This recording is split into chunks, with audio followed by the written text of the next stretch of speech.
over the world, people can read and write. It's seen as a basic form of education that everyone should have, and if you don't have it, you're almost seen as something external to society. That's how important it is. But there's another type of literacy that I would argue is just as important.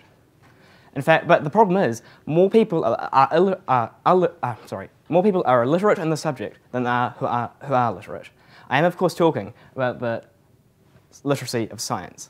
Now more than ever, we need science in our lives, yet now more than ever, we are failing to teach it to every person. Now, a study conducted by John Miller of the National Science Board had some surprising results. It went to show that the majority of people do not have a basic scientific literacy. I think most compelling is that 26% of people thought that the solar system is geocentric, meaning the sun revolved around the Earth. Now, admittedly, this study was conducted in the United States, which is infamous for lagging behind in scientific research. But equivalent studies in other Western nations showed no difference whatsoever. And while no study was conducted like this in New Zealand, there is no reason to think that we would be any better. Now, in the 1650s to the 1800s, the public was genuinely scientifically literate. People had a basic understanding of how science worked.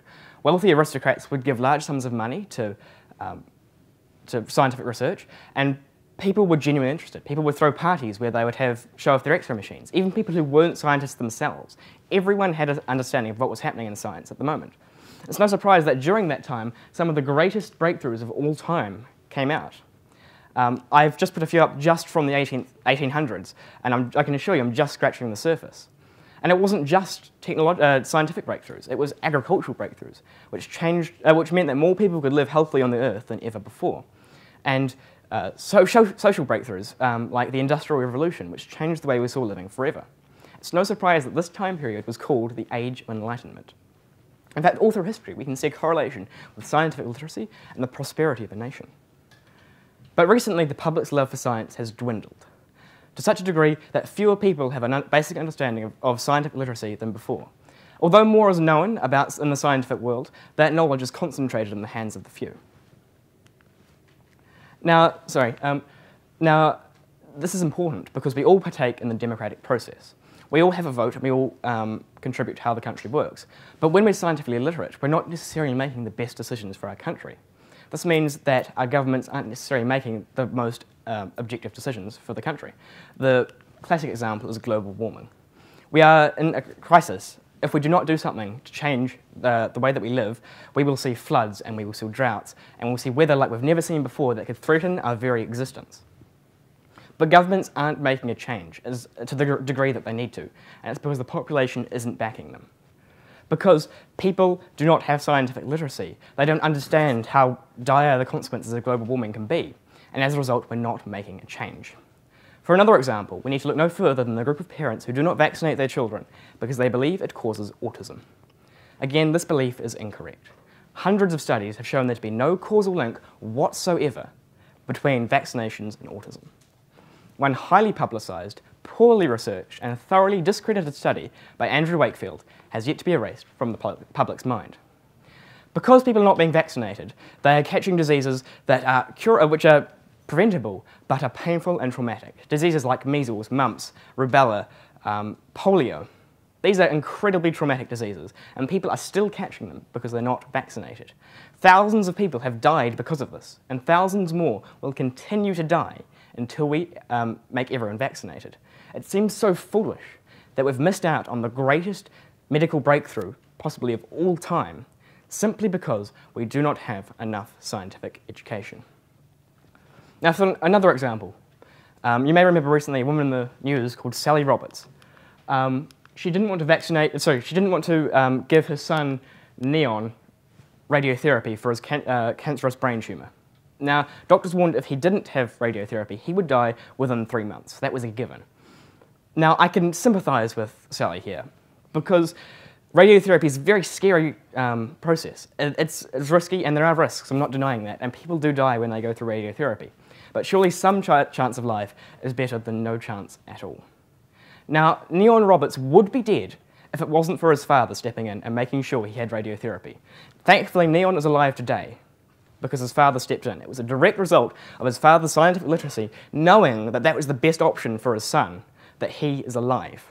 It goes to show how much of a compelling effect scientific literacy can have on someone's life. Now, I could stand up here for hours telling you how a scientifically illiterate public hurts itself. I could give you examples like fluoride in the water, like nuclear power, genetically modified organisms, even Nigerian princes wanting your bank account details. But instead, I'm going to focus on how we can fix this issue. And to do that, I want you to consider this quote from Claude Levi-Strauss, the anthropologist. "The scientist is not the person who gives the right answers. They are one who asks the right questions." We have this idea that science is a set of facts and a set of things that we've found out. But this isn't primarily what science is about. This is the result of science. Science is a process that can be applied to almost everything. This is things like critical thinking, being curious, being skeptical. These are the ideals of science that we want to teach to our children, but we're not doing it. Instead, we're focusing on the scientific fact. And what's worse is the scientific fact is relevant to the very few. Things like meiosis and mitosis and chemical equations, for the people in this room, may seem useful, but for the vast majority of people, they're not going to use these scientific facts. What's much more useful for them is being able to be a critical thinker. So how do we change this? Well, we need to follow the same model that we use for teaching people to read and write. When we do this, we teach early, we get in young, because people choose to do other things when they're older. They choose to take other career paths, and that's fine. We still need people to do that. But we need to get in early, so that even when they do leave, they have this basic fundamental scientific literacy. So this means, so there are two ways that we can do this. On one side, there's a more boring aspect, where we can just give people a scientific article and say, is this valid? Does this work? Is the evidence there? And that works. But if we want to really make people passionate about science, there are more interesting ways that we can do science. Now, one of these is a game called the Why game. I'm not sure if any of you have played it. But what you do is you make a statement, then someone says why, and then you answer that statement, and they say why, and they make a statement, why, so on and so forth, until you can't keep it going anymore. Now, it seems like a stupid and childish game, and it is. It's really stupid. But what it's doing is it's forcing players to be critical thinkers. It's thinking, why is this true? Why is this the case? And they've got to think critically. This is why. It forces them to be curious because they're asking, why is this true? And it makes them strive to find the truth. This is what science is about. This is the scientific process. It doesn't even have to be scientific facts they're discussing. It could be anything, from historical events to why someone's written something like this in a play. And this would mean that people are more interested in science and follow that passion on when they're older. Now, I'd like to make clear that the point of this isn't to make everyone a scientist. That would be a horrible world. We still need the basket weavers and the plumbers and the lawyers and the accountants and the builders. We need all those people as well. But much like we don't teach everyone to read and write so they become authors, we won't teach everyone scientific literacy so that they become scientists. We simply teach people these things so that they can become better functioning members of society. Now, these costs will indefinitely be large. I'm not going to lie. We've got to somehow get the knowledge to teachers. We have to change curriculums, and we have to change the way we teach teachers. And this takes a long time to see the consequences, because it starts right in the earliest generation and works all the way through. So we're not going to see immediate results from this, and it's going to cost money. But these costs are only initial. Once we pay this initial price, we can begin to see huge economic benefits, because this cost is microscopic when we compare it to the stimulation an economy can feel. When people are scientifically literate, they're more productive. They critically think, how can I be more productive? How can I work harder? How can I make more money? So that drives the economy to be more productive. So it makes New Zealand's economy stronger. Not only that, but it means public spending doesn't have to be so high, because we don't have to spend so much money on the mistakes of the people. Like I've told you about earlier, the effects of vaccinations. If we could have everyone vaccinated, governments wouldn't have to spend so much in healthcare to treat these people. But it's not just economic benefits. There's huge social benefits to this as well. One of the greatest social problems that faces our society today is the gap between the haves and the have-nots, where all of the wealth is concentrated in the hands of the few. Does that sound familiar to any of you? It's the same with the knowledge. All the knowledge is concentrated on the hands of the few. When everyone has all the knowledge, when they're all critical thinkers, when they can all strive to be better people, then we'll see that the divide between the classes will decrease. Now, this is because the things that are holding people in poverty, things like drugs and alcohol, things like fatty foods, mass advertisements, and other things manipulating people into staying in poverty, will be weakened when people are critical thinkers. Now, this isn't going to solve the problem. There's no magic bullet to any of these problems. But it certainly is going to help this problem drastically, and that in of itself is priceless. Now, I'd like to leave you today with, so scientific literacy is clearly a problem to our society, and but it can be changed simply by changing the way we teach science. It doesn't even have to come at the expense of other subjects. When we do this, we can see huge economic and social rewards, as well as fixing so many of the problems that our society faces today. Now, I'd like to leave you with a quote from the great Carl Sagan. "We live in a society exquisitely dependent on science and technology, in which hardly anyone knows anything about science and technology. Let's change that." Thank you for listening.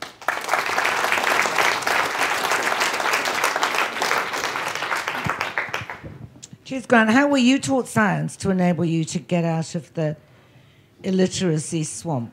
Well, I personally come from a family that's quite into science, but I'm sure that people who are interested in science, they did get this scientific education as well, but it requires you to be interested and it requires you to strive to be a scientific person. And there are people who slip through, I agree. The scientists here today are an example of those. But the majority of people are disenfranchised by science, and they think it's boring and completely useless because we're teaching these things that for the majority of people are useless. So I'm lucky in the sense that I have come from a scientific household, but I'm even not that scientifically literate compared to some other people. I am too, suffer from these. It's basically human, really, being subjective. How would you change the way it's taught then? So it would involve reteaching teachers, and this is a slow process. So it means... Because they're so stupid. Sorry? Because they're so stupid. Sorry? Nothing. Sorry. This is a slow process.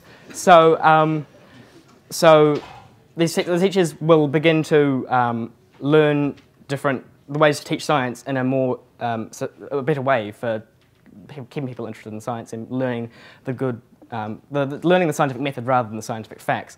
But a more initial way to do this that could be done sooner is by making, getting children interested in science. So this means that the facts that are boring, that we currently teach, things like meiosis and mitosis, that are drowned in terminology, could be put on the back burners for a bit, and we get first invigorate people with the interest of science, with the amazing things within our universe. Because there are hugely amazing things. Once we get people with that initial enthusiasm for science, then they can become to focus on more useful or other more boring subjects. I suggest to you that the issue of global climate change and the inaction on it has nothing to do with scientific illiteracy, is it? I mean, the New Zealand government is not a climate change denier. No, but we don't realise the effects that that global warming can have on our society, because it is going to have massive effects. But don't you think we do? We just don't know what to do about it. But we don't see how bad it can be because it's not happening at the moment. It's so well, far away. don't you think we do know how bad it can be? We just don't know what to do about it. Science may not have the answer to everything. Science can, as you say, ask the right questions, but it can't tell you what to do about it, can it? Well, I think science is how we begin to solve these problems with ways of green technology, investing in more sustainable ways of getting power and things like this, which are more thinking forward. I think what most of the people have been talking about today have been about environmental things. If we can invest in that and put the money towards that, which we're not necessarily doing because we can't see the immediate benefit, we can begin to see long-term effects from this. You're calling for being rational rather than emotional. I don't think the two are mutually exclusive. I think we can both be emotional and rational, but when we make our decisions in life that require rationality, then that's where rationality comes in. And it doesn't mean that we'll become mindless, senseless zombie robots. We still have this emotion. We still teach English and history, which are art subjects, and those are brilliant as well. But science is for making rational decisions that when we need to be rational. Thank you.